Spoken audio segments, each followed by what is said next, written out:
Neha Gupta is a two-time international best-selling author, top 100 teen expert around the world, TEDx speaker, and serial entrepreneur, creating the Shortcuts empire on helping students get into their dream school. Over the last 12 years, she has built elite private tutors college shortcuts, medical shortcuts, law school shortcuts, grad school shortcuts, and MBA shortcuts, with the mission to serve families and make parents' lives easier every day, while 95% of families get into their dream school. She has helped tens of thousands of students get into their dream school and won't stop until every child gets that acceptance letter. She has built a school in Africa, been endorsed by Dr. Shafali Sabari, the world-leading parenting expert by Oprah, and families around the world interview to work with one of their companies for limited spots. She has been featured on ABC as an expert for teenagers, NBC, CBS, The Washington Post, Parents Magazine, and even coined the female that helps students get 6 figures in scholarships, according to Student Loan Hero.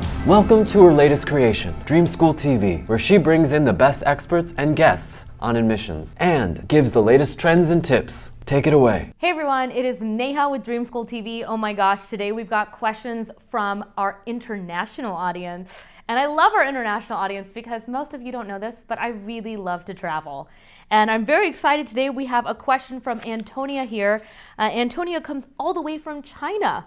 And Antonia's question is, look, Neha, I have noticed that universities expect a lot more than just scores. Tell me what really matters. I have a perfect GPA and perfect scores. So this is a great question, Antonia, because one of the things that people think is that the perfect scores are what gets you in. But unfortunately, many students get rejected even with those perfect scores. All right, so the thing about this, Antonia, is that I think it's amazing that you have a perfect GPA and a perfect scores. I think that's incredible work that you've done, and I want to celebrate you in that. I know how hard that can be.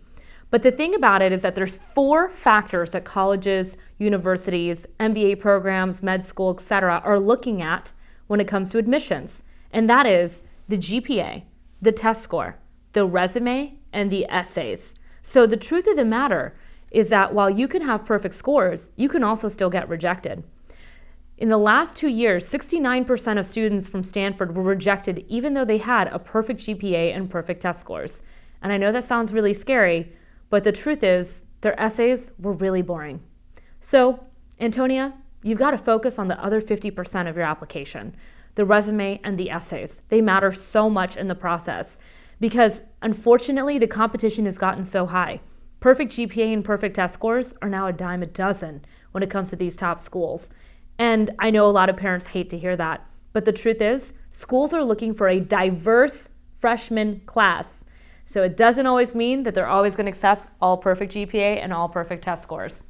So Antonia, remember, there's so much more to life than just the numbers, and make sure that you show your passions and everything else when it comes to the application process. And if you need any help, I can help you with that. All right, super excited here. We've got a question from a dad.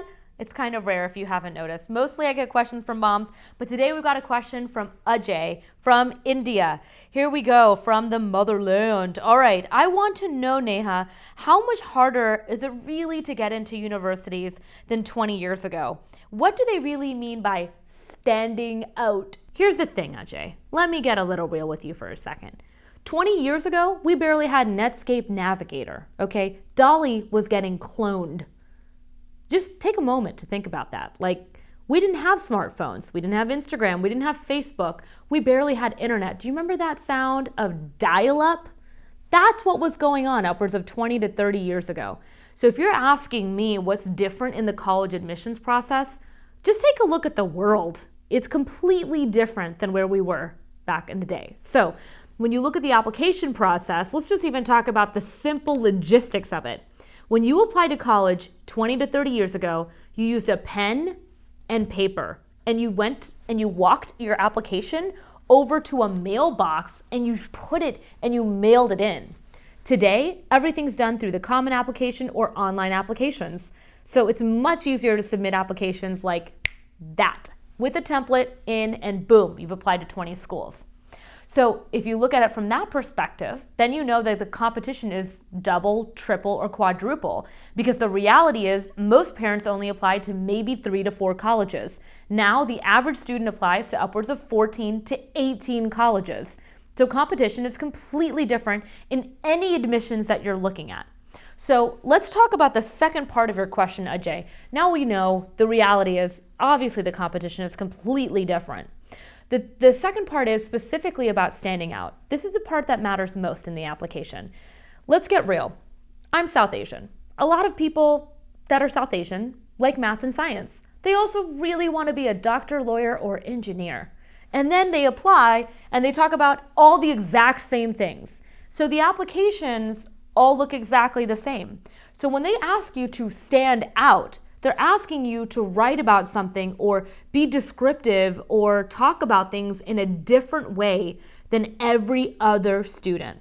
See, when we work with students, we're able to see like, okay, there's a certain avatar, let's say, of certain types of students that typically write the same things over and over. And we help our students to not do that. We take a much more unique approach and unique angle.